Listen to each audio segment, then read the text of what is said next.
Hello students, आज हम discuss करेंगे गॉस एलिमिनेशन मेथड। तो उससे पहले डिस्कस करेंगे कि ये मेथड है कितने ओवरऑल। तो ये जो मेथड है ये आता है सॉल्यूशन ऑफ लीनियर सिस्टम में, ओके, जो कि 2 कैटेगरी में क्लासिफाइड है। एक है डायरेक्ट मेथड और दूसरा है इटरेटिव मेथड। तो डायरेक्ट मेथड में आते हैं हमारे पास गॉस एलिमिनेशन मेथड, जो कि हम आज डिस्कस करेंगे, Gauss Jordan method, Crout's method और चॉल्स्काई मेथड।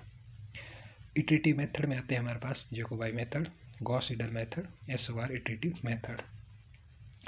तो जो गॉस एलिमिनेशन मेथड है, इसका जो सिंपल प्रोसीजर है, इसका जो सिंटैक्स है, उसमें हमारे को अपर ट्रायंगुलर फॉर्म में होनी चाहिए। हमारी इक्वेशन होती है वो हमारी अपर ट्रायंगुलर फॉर्म में होनी चाहिए। फॉर एग्जांपल मैं आपको बताऊं तो किस फॉर्म में अपर ट्रायंगुलर होती है, जिसके हमारे डायगोनल की लोअर एलिमेंट 0 हो।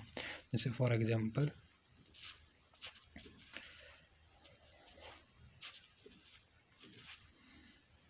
तो इस फॉर्म में एलिमेंट चाहिए हमारे को, ठीक है। ये हमारी अपर ट्रायंगुलर मैट्रिक्स भी हम इसको बोल सकते हैं। तो हमारे को इस तरीके में हमारे को इसमें जो गॉस एलिमिनेशन जो ये मेथड है उसमें हमारे को एलिमेंट इस टाइप में चाहिए। अगर किसी फॉर्म में दिए होंगे तो हमारे को इस फॉर्म में वो बनाने हैं। तो सबसे पहला स्टेप इसका यही है। तो हम इसको समझेंगे एग्जाम्पल से। तो एग्जाम्पल करते हैं स्टार्ट। तो हमारे पास एग्जांपल है गॉस एलिमिनेशन मेथड का, solve the system of equation. ये हमारे को इक्वेशन दी गई है, ठीक है। अब ये जो इक्वेशन दी गई हमारे को किस फॉर्म में बनानी है, अपर ट्रायंगुलर फॉर्म में, ओके। तो इसको हमने by using Gauss elimination method से सॉल्व करना है। तो सबसे पहला जो हमारा इसमें स्टेप रहेगा वो सबसे पहले इसकी हमने वैल्यू लिखनी है, जैसे आप मैट्रिक्स में भी करते हो। ये है जो ये गिवन वैल्यू है, ये ए की वैल्यू, और जो ये x1 x2 x3 है x की वैल्यू, और जो ये वैल्यू है ये है b की वैल्यू, ओके। तो सबसे पहले हमने इसकी वैल्यू लिखनी है। खाली इसमें 2 है और इसकी 1 है, इसमें भी 1 है, 3, इधर 2 और 3, ये वाली वैल्यू लिखनी है हमने। इसमें है 1, इसमें है 4, इसमें है 9, जैसे आपने मैट्रिक्स में भी किया होगा। उसमें लिख देते हैं हम ax is equal to B.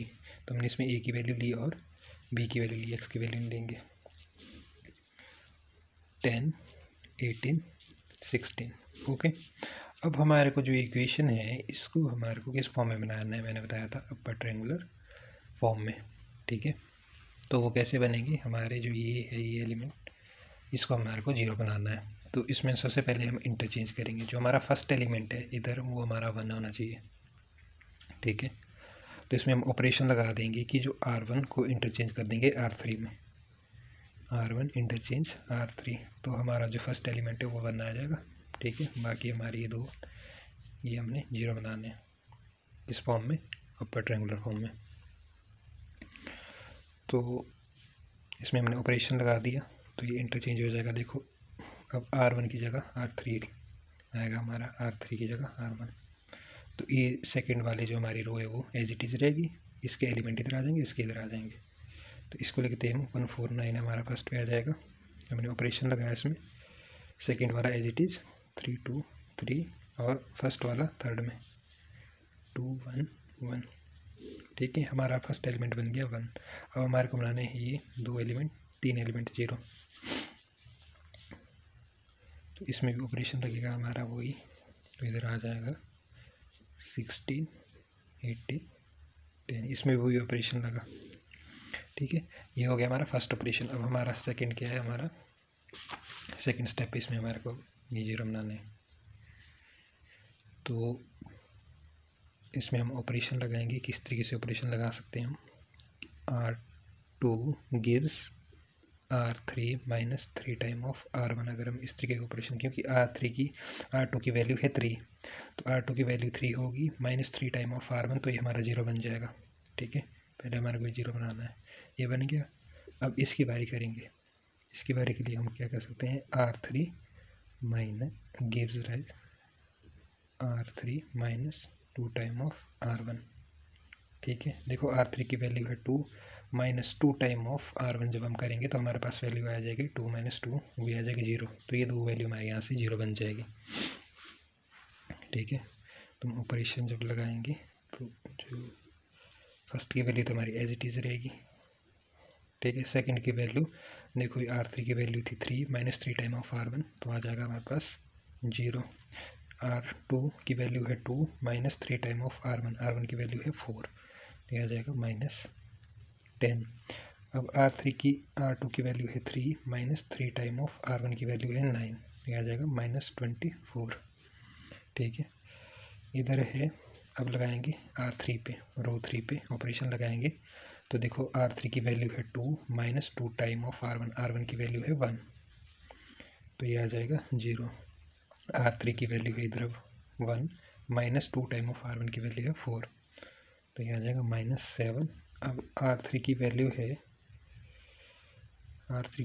है 1 माइनस 2 टाइम ऑफ R1 की वैल्यू है -9, 2 इंटू 9, तो ये आ जाएगा हमारे पास -17 जब इसको कैलकुलेट करेंगे इसमें, ठीक है। ये हमारी वैल्यू आ गई। इसके बाद जो हमारी बी वाली टर्म है इस पर भी हमने यही ऑपरेशन लगाना है, तो फर्स्ट की टर्म एज इट इज़ रहेगी, सेकंड पे लगाया ऑपरेशन, देखो R2 की वैल्यू है 18 इधर, ठीक है, तो 18 माइनस 3 टाइम ऑफ R1 की वैल्यू है 16, तो ये आ जाएगा -30। और R3 की वैल्यू है 10 माइनस 2 टाइम ऑफ R1 की वैल्यू है 16, तो ये आ जाएगा हमारे पास -22, ठीक है। अब ये तो हो गए हमारे दो, ये तो हमारे 0 बन गए, ठीक है। ये दो वैल्यू तो 0, अब रही हमारी ये वैल्यू 0, तो इसको हम कैसे बनाएंगे 0, ऑपरेशन लगाएंगे हम R3 पे, ठीक है। R3 पे हमने ऑपरेशन लगाया, अगर हम 10 टाइम R3 ले -7 टाइम R2 ले तो हमारी ये वैल्यू 0 बन जाएगी। तो हमने ऑपरेशन लगाया 10 टाइम R3 -7 टाइम R2, कैसे, क्योंकि इसका जब हम सॉल्व करेंगे तो पता लग जाएगा कि कैसे आया है। 1 4 दो रो वाली वैल्यू तुम्हारी सेम रहेगी क्योंकि ऑपरेशन हमने थर्ड रो पे लगाया है, ठीक है। अब देखो 10 time of R3 0, 7 time of R2 इसकी वैल्यू 0, तो ये आ गया 0। अब देखो 10 टाइम ऑफ R3 हो गया -7 टाइम ऑफ -10, तो ये बन जाएगा 0, 70 प्लस माइनस और ये बन जाएगा 0। फिर 10 time of R3 -7 time of R2, तो इसकी जब हम कैलकुलेट आएगा तो आ जाएगा -2, ठीक है। फिर इसमें भी हमारा यही ऑपरेशन लगेगा, देखो दो तो हमारे 7 है, सी में थर्ड में जब हम ऑपरेशन लगाएंगे तो 10 time of R3 10 into -22 -7 into -30, तो ये आ जाएगा हमारे पास कैलकुलेट करके -10, ठीक है। तो ये हो गया हमारा यहाँ तक। अब इसके बाद जो हमारा प्रोसीजर है, अब देखो ये है x1 x2 x3 x1 x2 x3 x1 x2 x3, ठीक है, इस टाइप में वैल्यू है। तो हमारे को जब हम इसको फर्दर सॉल्व करेंगे तो हमारे को यहाँ से आप डायरेक्ट देख सकते हैं कि जो ये x3 है, ये x2 है, x1 है, सारे में ये जैसे हमारे को गिवन जो ये वैल्यू दी गई थी x1 x2 x3 x1 x2 x3 x1 x2 x3, तो यही है इसमें। तो इसको हम किस तरीके से सॉल्व करेंगे, तो हमारा जो प्रोसीजर रहेगा, अब हमारी इधर है वैल्यू x1 x2 x3, इधर है, इधर हमारे पास x2 और x3 की, इधर x3 की वैल्यू, बाकी तो 0 है। तो यहाँ से हमारे को डायरेक्ट पता लग रहा है कि जो हमारी x3 की वैल्यू यहीं से निकल जाएगी। कैसे, देखो x3 की वैल्यू है साथ में कितना है -2, यानी कि -2 time of x3 is equal to -10, okay. ये हो गया -2 time of x3 is equal to, क्योंकि इसमें जो x1 और x2 की वैल्यू हो तो 0 है, तो इसको हम डायरेक्ट लिख सकते हैं -2 time of x3 is equal to, इससे हमारी जो वैल्यू है x3 की वो निकल जाएगी, क्योंकि अपने इसमें x1 x2 x3 की वैल्यू निकालनी है, ठीक है। तो देखो 2 1 2 2 5 10, तो ये कट कर जाएगा, तो x3 की जो हमारे पास वैल्यू हो जाएगी वो हो जाएगी 5। तो हमारे पास इधर से x3 की वैल्यू निकल गई है। अब निकालनी है हमने x2 की वैल्यू, ठीक है। x2 की वैल्यू देखो 0 टाइम ऑफ x1, और इधर से आ जाएगा हमारे पास -10 time of x2 -24 time of x3 is equal to -30। अब आपको पता है कि 10 टाइम ऑफ x2 माइनस जो x3 की वैल्यू है इधर, ठीक है, वो आपके पास गिवन है, कितनी है, ये है 5, ठीक है। तो -10 टाइम ऑफ x2 आप एज इट इज रहने दो, ठीक है।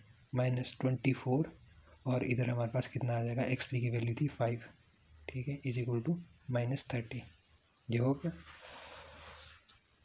तो इसको जब हम फर्दर सॉल्व करेंगे तो ये आ जाएगा हमारे पास, ये तो हो गया 120 माइनस 120, ओके। तो ये माइनस का 120 हो गया, और जब ये है -30, ठीक है, तो माइनस का 120 जब इधर जाएगा तो पॉजिटिव का 120 बन जाएगा, ठीक है, तो पॉजिटिव का 90 बन जाएगा, ओके। तो ये आ जाएगा हमारे पास -10x2 इज इक्वल टू -90। तो 10 1 10, 10 9 90। तो जो हमारी x2 की वैल्यू आ जाएगी वो आ जाएगी हमारे पास 9।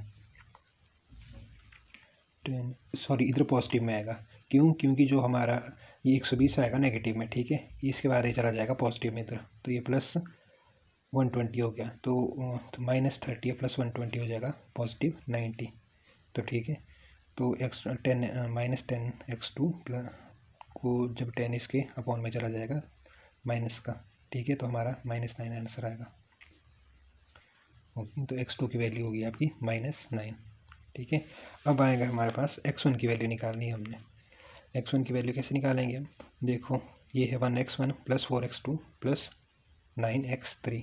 तो हम लिखेंगे इधर 1x1 + 4x2 + 9x3 is equal to कितना, 16। अब आपको पता है कि x की वैल्यू निकालनी है हमने x1 की, तो 1x1 को x1 लिख सकते हैं, + 4x2 की वैल्यू कितनी थी हमारे पास, 9, -9 + 9x3 की वैल्यू कितनी थी हमारे पास, x3 की वैल्यू थी हमारे पास 5 इज इक्वल टू 16। तो ये बन जाएगा 36, ये बन जाएगा 45।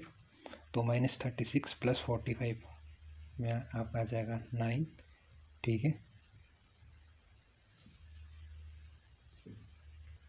तो पॉजिटिव का 9 है, तो इधर जब इधर आएगा वो आ जाएगा नेगेटिव का 9, ठीक है।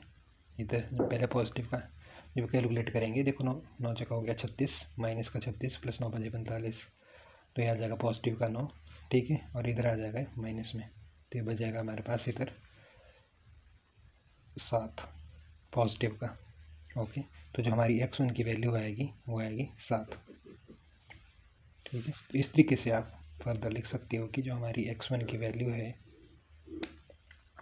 हमारी जो x1 की वैल्यू है वो है 7, x2 की वैल्यू है वो है -9, और जो x3 की वैल्यू है वो है 5। तो ये था हमारा गॉस एलिमिनेशन में जो मेथड था, उसकी वैल्यू हम इस तरीके से निकालेंगे। तो क्या किया हमने, सबसे पहले तो हमारा इसको अपर ट्रायंगुलर फॉर्म में बनाना है, ठीक है। हमारे को गिवन इक्वेशन दी गई है, सबसे पहले उसकी वैल्यू हमने लिख देनी है, ए की वैल्यू लिख देनी है और बी की वैल्यू लिख देनी है, फिर उसमें ऑपरेशन लगाने हैं। सबसे पहले जो हमारे जो 1 है वो हमारा इधर होना चाहिए, फर्स्ट कॉलम, ठीक है, इधर आना चाहिए। अगर जैसे इधर है, इधर हमारे पास 2 है, इधर 1 नहीं है, तो आप इंटरचेंज कर सकते हो, इसलिए हमने इंटरचेंज किया, ठीक है। और अगर ऐसा 1 नहीं भी है कहीं क्वेश्चन में, तो आप बना सकते हैं फर्स्ट टर्म को। फिर उसके बाद जो हमारा प्रोसीजर है वो है हमारा अपर ट्रायंगुलर फॉर्म में बनाना। तो हमारी ये जो 3 वैल्यू हमने 0 बनानी है, तो इसके बाद हमने ऑपरेशन लगाए, ठीक है। ऑपरेशन लगाने के बाद इसको ऑपरेट किया, फिर ये 2 वैल्यू 0 की, इसके बाद हमारी ये रहेगी थी, फिर इसको भी हमने 0 किया, ठीक है। यहाँ से आपका डायरेक्ट वैल्यू x3 की डायरेक्ट वैल्यू निकल जाएगी, फिर x2 और x3 की रह जाएगी, फिर x3 की वैल्यू आपके पास निकल जाएगी, यहाँ से वो आप उसको में पुट कर दो, x2 की वैल्यू भी निकल जाएगी, फिर x1 की निकालनी है, x1 की हमारे पास x2 की वैल्यू निकल जाएगी, 3 की निकली है, x2 की भी निकल गई है, फिर इसमें दोनों में पुट कर दो और x1 की वैल्यू भी हमारे पास निकल जाएगी और हमारे सॉल्यूशन फाइंड हो जाएंगे। तो ये था हमारा गॉस एलिमिनेशन मेथड। तो इसको अच्छे से प्रैक्टिस करो और ये ईजीली हो जाएगा।